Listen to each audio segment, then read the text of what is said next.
നോക്കിയടേ. തുമ്മനും മക്കളും തുമ്മനും മക്കളും എങ്ങനെയുണ്ടാ? നല്ല ആർട്ടിഫിഷ്യാലിറ്റി ആയിട്ടില്ലേ? നീ ആള് കാണുന്ന പോലെയൊന്നും അല്ല, നല്ല സാഹിത്യകാരൻ തന്നെ. കൊള്ളാം, കലക്കിട്ടുണ്ട്. Thank you.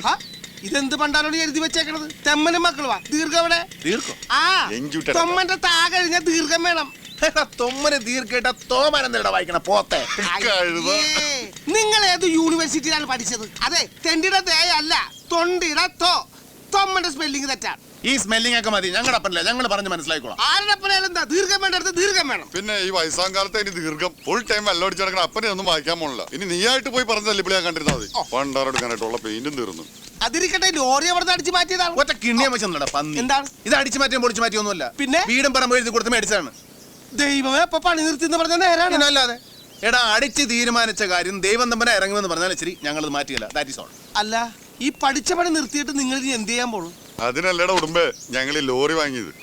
ഇവിടെ നിന്ന് കഴിഞ്ഞാൽ ഞങ്ങളെ പഴയ കള്ളന്മാരായിട്ടല്ലേ നാട്ടുകാർ കാണുള്ളൂ. അതുകൊണ്ട് ഞങ്ങൾ ഈ നാട്ടിൽ നിന്ന് തന്നെ പോവാൻ പോവാ. നാട്ടിൽ നിന്നും പോണേനാ? ഇത് വലിയ കൊലച്ചതി ആയി പോയേട്ടാ. ഞങ്ങള് പോയാൽ നിനക്ക് ഷോർട്ടേജല്ലേ? ഈ ലൊക്കാലിറ്റി മുഴുവൻ ഒതുക്കി കിട്ടൂലേ? അതൊക്കെ ശരിയാണ്. മുമ്പ് ഇവിടെ എന്ത് കളവ് നടന്നാലും ആദ്യം പൊക്കണം നിങ്ങളെ. അത് കഴിഞ്ഞാൽ നമ്മക്കൊക്കെ വണ്ടി വരുവുള്ളൂ. ഇനി നിങ്ങൾ പോയി കഴിഞ്ഞാ ഇടി ഷെയർ ചെയ്യാൻ ആളില്ലെല്ലാന്ന് ഓർക്കുമ്പോഴാണ് കോതമംഗലം കഴിഞ്ഞ് മൂലമറ്റത്തേക്കൊരു വിഷമം. ഇടി കൊള്ളാണ്ടിരിക്കണമെങ്കിലേ ഇനി ഞങ്ങളെ പോലെ അധ്വാനിച്ച് ജീവിക്കാൻ തീരുമാനിക്കും. അങ്ങനെ പറയരുത്. ഞാനിപ്പോഴും നന്നായിട്ട് അധ്വാനിച്ചിട്ട് തന്നെയാണ് ജീവിക്കുന്നത്. വെളുക്കുന്നത് വരെ ഉറക്കൊഴിച്ച് ജനൽക്കമ്പി വളച്ചിട്ടാ വക്കീലിന്റെ വീട്ടിൽ നിന്ന് വാച്ചും ഈ മാല അടിച്ചെടുത്തത്. അതൊന്നും അധ്വാനമല്ലേ? ഇന്നലെ വരെ അന്നം തന്ന തൊഴിലെ തള്ളി പറയല്ലേ കേട്ടാ. എന്റെ ശിവ, എന്ത് ബുദ്ധിമോശ നിങ്ങളുടെ അപ്പം കാണിച്ചേ. കളവ് നിർത്തിയെന്നും പറഞ്ഞ് പോലീസ് സ്റ്റേഷനിൽ കൊണ്ടുപോയി ലഡു കൊടുക്കേണ്ട വല്ല കാര്യം ഉണ്ടായിരുന്നോ? ഇതിപ്പോ വക്കീലിന്റെ വീട്ടിൽ കയറി മാല മോഷിച്ചെന്നും പറഞ്ഞ് അവിടെ ഇട്ട് നല്ല കിഴി കിഴിക്കാണ്.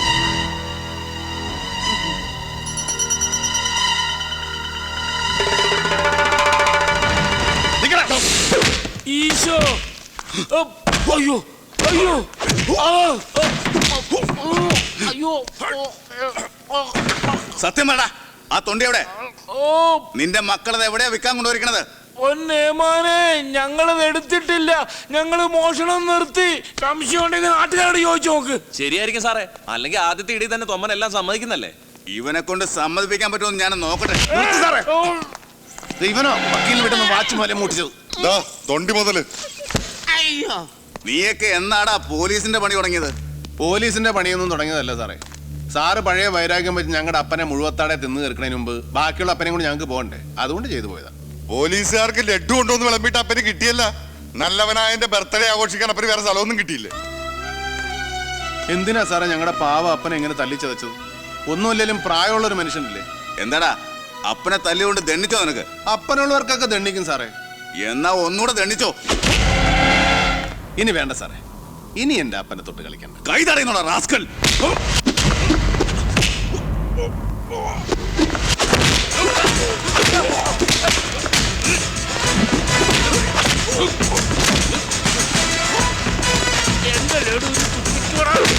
അയ്യോ,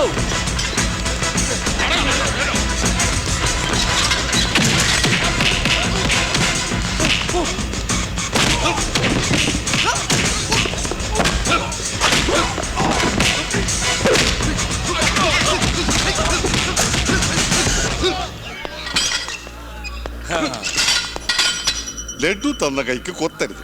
അവിടെ കേടാ. അവൻ മുങ്ങുന്നടാ. അയ്യോ, ഞാൻ മുങ്ങിയതല്ല, മൂത്രം ഒഴിക്കാൻ പോയതാണ്.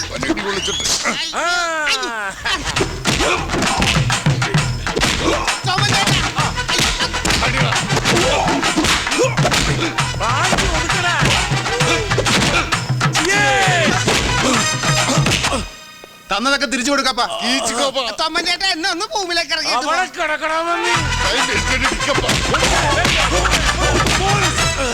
മോഷണം നിർത്തിയെങ്കിലും തൊമ്മനും മക്കളും ഇതുവരെ കൈക്കരുത്താർക്കും പണയം വെച്ചിട്ടില്ല. നീ ഇങ്ങനെ മാക്കാൻ തവളെ റൂട്ട് മസിൽ പിടിച്ചാലുണ്ടല്ലോ, പാണ്ടിലോറി കയറ്റി ഞാൻ പരത്തിക്കളയും കേട്ടാ. പോട്ടെ സാറേ. അപ്പം സാരിപ്പേടാണോ? ഒരെണ്ണം എന്നാ വേഗം ചെല്ല്.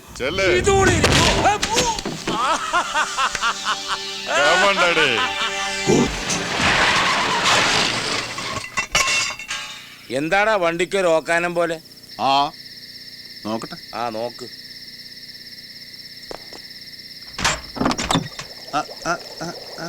എന്താടാ കേടായി. എന്താ പറ്റിയത്? ആ ഇത് ഏതാടാ സ്ഥലം? ഇതേ അവിടെ എന്തോ എഴുതി വെച്ചിട്ടുണ്ടല്ലോ. ഏതാണ്ട് ഹിന്ദി പണ്ടാരടങ്ങി വെച്ചിരിക്കുന്നു. വല്ല കർണാടക മറ്റേ. കർണാടകയിൽ കർണാട്ടിക്കല്ലേ.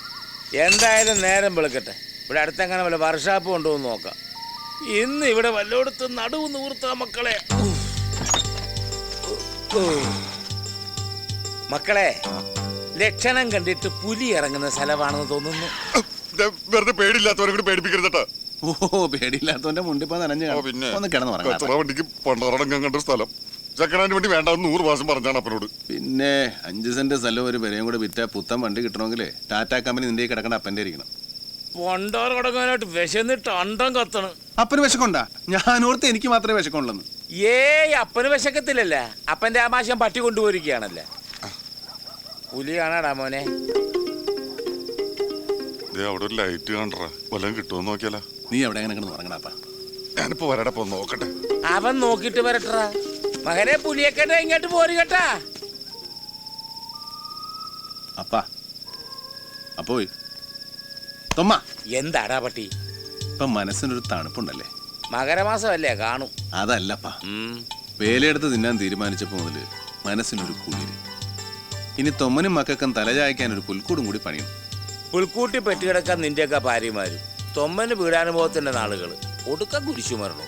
ഈ അപ്പൻ അല്ലേലും അങ്ങനെയാണ്. എന്തെങ്കിലും ഒരു നല്ല കാര്യം പറഞ്ഞ ഉടനെ കുടഞ്ഞ വർത്താനം പറഞ്ഞുകൊണ്ട് വരും. നീ പറഞ്ഞു വരുന്ന റൂട്ടൊക്കെ എനിക്ക് മനസ്സിലാവുന്നുണ്ട്. ദേ, ഒരു കാര്യം പറഞ്ഞേക്കാം. നിങ്ങളല്ലാണ്ട് അപ്പനെ കള്ളു പിടിച്ചേരാൻ വേറെ ആരുമില്ലേ. പെണ്ണുങ്ങളെ വാക്കിട്ട് അപ്പനെ പുറംകാലിനടിക്കല്ലേ. ഒരു പെണ്ണ് വേണമെന്ന് നല്ല പ്രായത്തിൽ തോന്നിട്ടില്ല. പിന്നെയല്ലേ മൂക്കി പല്ല് വന്നപ്പോ. തോന്നിയിട്ടില്ലെങ്കിൽ നല്ല കാര്യം. എന്തായാലും എന്റെ മരണം വരെ എന്റെ ഇടത്തും പടുത്തും നിങ്ങൾ വേണം മക്കളെ. അപ്പന്റെ മുട്ടന്മാരാണ് നിങ്ങൾ.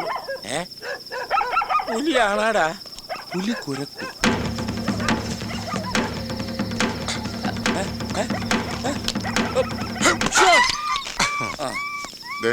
കുറച്ച് ചോറ് കിട്ടിയുള്ളൂ. നമുക്ക് 3 പേർ കൂടിയാണ് കഴിക്കാം. എത്ര പറഞ്ഞാലും കട്ട് കഴിവറി കൊണ്ട് വരും. നീ നന്നാകലെ ആരോടെങ്കിലും പെറ്റു വെച്ചിട്ടുണ്ടാ? എന്താടാ ഇത്? എന്റെ അപ്പ ഇത് കട്ടതും ഓടിച്ചൊന്നും അല്ല. പിന്നെ നീ എന്തിനാണ് ഓടിയത്? പട്ടി കടിച്ച് പേള കേട്ട് നിങ്ങളൊന്ന് ഓടിച്ചിട്ട് കടിക്കാനെ കൊണ്ട് വയ്യ, അതുകൊണ്ടാ ഓടിയത്. ചേട്ടോ, വിശക്കണമെന്ന് കണ്ട വീട്ടിൽ പോയി തെണ്ടിട്ടു പറഞ്ഞു കേട്ടില്ലേ ശവം? തെണ്ടിയതായാലും മോട്ടിച്ചാലും നീ തന്നെ നിന്നാ മതി. എന്നാ ഒരു സത്യം പറയട്ടെ, ഇത് തെണ്ടിയതും അല്ല മോട്ടിച്ചതും അല്ല. ഞാൻ ആ വീട്ടിൽ ചെന്നിട്ട് വളരെ ഡിസെൻട്രി ആയിട്ട് ഇത്തിരി ചോറ് തരുമെന്ന് അങ്ങോട്ട് ചോദിച്ചു. പാതിരാക്കൊന്ന് ചോറ് വെക്കാൻ എന്റെ അച്ഛൻ വീടാണോ ചോദിച്ചിട്ട് ഒരുത്തമോട്ട് ഒരു ഒറ്റടി. പിന്നെ എനിക്കവിടെ ഭ്രാന്ത് കയറി. ഞാൻ ഇതങ്ങോട്ട് കാണിച്ചിട്ട് എടുക്കടാ ചോറെന്ന് പറഞ്ഞു. അവൻ ചൂല് പോലെ അകത്ത് പോയി ചോറ് എടുത്തോണ്ട് വന്ന്. അങ്ങനെ നല്ല ബെസ്റ്റ് തെമ്മാടിത്തരം കാണിച്ച് മേടിച്ച് ചോറായത്. പാതിരാത്രി ഒരു വീട്ടിൽ കയറി കത്തി കാണിച്ച് ഭക്ഷണം മേടിക്കണതേ തെമ്മാടിത്തരമല്ല, തെണ്ടിത്തരമാണ്. നല്ല ശുദ്ധ തെണ്ടിത്തരം. അല്ല, ഞാനും ചോദിച്ചോട്ടെ, നീ എന്ന് മുതലാണ് ഇപ്പൊ മദർ തെരേസ ആയത്? ഇങ്ങനെ പോയാൽ നീ സമാധാനത്തിലുള്ള സന്തോഷവും മേടിക്കൂടാ പുല്ല്. നീ ഇത് കഴിക്കണ്ട. എനിക്ക് വേണ്ടെന്ന് പറഞ്ഞില്ലേ? നിനക്ക് വേണ്ടെങ്കിൽ എനിക്ക് വേണ്ട പട്ടി. നീ വേണ പട്ടി. നിർത്തണ പട്ടികളെ. എല്ലേലും ഇത് 3 പേർക്ക് തികത്തില്ല. ഏതായാലും പൊന്നുമോനെ നീ കത്തി കാണിച്ച് ചോറ് മേടിച്ച്. എന്നാ ഇത്തിരി ചതാവിരി അച്ചാറും കൂടെ മേടിച്ചോട് പോരാൻ മേലായിരുന്നു. അല്ലെങ്കിൽ അപ്പന്റെ കാര്യം മാത്രമേ ഉള്ളൂ.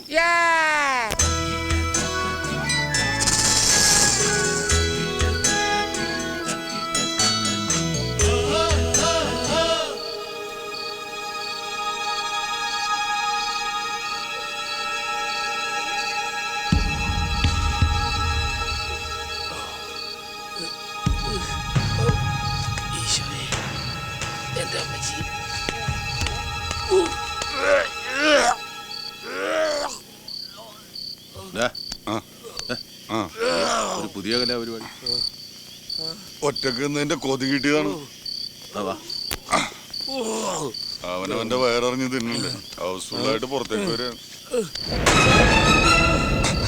അപ്പൊ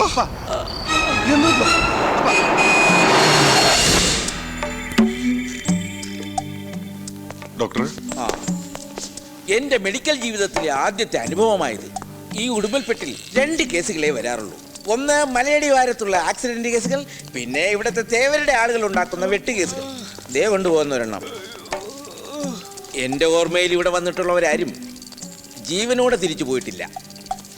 ബന്ധുക്കളെല്ലാം വിവരം അറിയിച്ചുള്ളൂ. ഒരു അത്ഭുതമാണ് സംഭവിച്ചിരിക്കുന്നത്. ഈശ്വരകൃപയാൽ അദ്ദേഹത്തിന് ജീവൻ തിരിച്ചു കിട്ടിയിരിക്കുന്നു.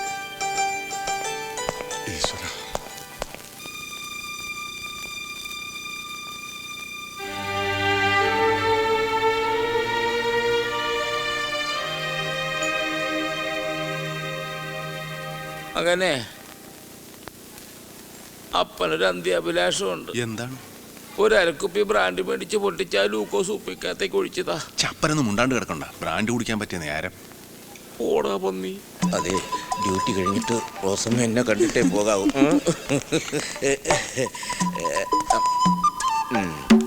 എങ്ങനെയുണ്ട് കമ്മൻ? വേറെ കുഴപ്പമൊന്നുമില്ല ഡാക്ടറെ. പിന്നെന്താ? പക്ഷെ മൂത്രം പോണില്ല. ഈ ലൂക്കോസ് കയറ്റം നിർത്തിയിട്ടേ ഇത്തിരി മൂത്രം കയറ്റിയാൽ മതിയായിരുന്നു. അതെ, ഈ മൂത്രം അകത്തേക്ക് കയറ്റാനുള്ളതല്ല തൊമ്മൻ, അത് പുറത്തേക്ക് ഒഴിക്കാനുള്ളതാ. ഈ ട്രിപ്പ് കഴിഞ്ഞാൽ വേണേ പോകാം കേട്ടോ. എന്നാ ഇന്ന് തന്നെ ഡിസ്കണക്ട് ചെയ്തേക്ക് ഡോക്ടറെ. പേഷ്യന്റ് നിങ്ങളുടെ ആരാ? അപ്പനാണ്. ആഹാ, എന്തെങ്കിലും ഫാമിലി പ്രോബ്ലംസ് ഉണ്ടായിരുന്നോ? അപ്പന് ഫാമിലി ഒന്നുമില്ല, ഞങ്ങള് മക്കള് മാത്രമേ ഉള്ളൂ. ഓഹോ. അല്ല ഡോക്ടറെ, അപ്പനെന്താണ് സൂക്കേട്? Suicide attempt. അയ്യോ, അതത്രയും വലിയ സൂക്കേടാണോ? അല്ല, നല്ല അടിയിട്ടാത്തതിന്റെ സൂക്കേടാ. ആത്മഹത്യാശ്രമം. ഇന്നലെ രാത്രിയിലെ ഭക്ഷണത്തിൽ വിഷം ചേർത്ത് കഴിച്ചതാ. ജീവിതത്തിൽ പല പ്രശ്നങ്ങളും ഉണ്ടാകും എന്ന് കരുതി വിഷം കഴിക്കുകയാണ് വേണ്ടത്. അങ്ങനെയാണെങ്കിൽ ദിവസവും 3 നേരം ഞാൻ വിഷം കഴിക്കണമല്ലോ. ഈ നിൽക്കുന്ന റോസമ്മ ചുരുങ്ങിയത് 4 നേരവും. ഞങ്ങളെ പറ്റി എന്തെല്ലാം അപവാദങ്ങളാണ് എൻ്റെ ഭാര്യ പറഞ്ഞു നടക്കുന്നതെന്ന് അറിയാവോ?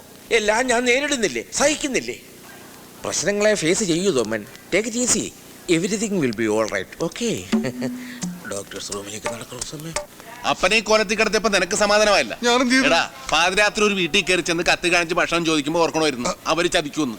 ആ വീട്ടുകാർക്കുള്ള നന്ദി ചൂടോടെ പറഞ്ഞിട്ട് വരാം. ബാക്കി നിനക്ക് വന്നിട്ട് അങ്ങോട്ട് മാറി നിൽക്കും. എടാ, അത് പോട്ടെ, നീ ചോദിക്കാൻ നിൽക്കണ്ട. മകനെ, നീ ഇങ്ങോട്ട് വന്നേ. എന്താ അപ്പ? ഇവിടെ ഇരുന്നേ. സത്യം പറ, പൂർവ്വവൈരാഗ്യം മനസ്സിൽ വെച്ചാണ്ട് നീ എനിക്ക് വിഷം തന്നതല്ലേ? അപ്പ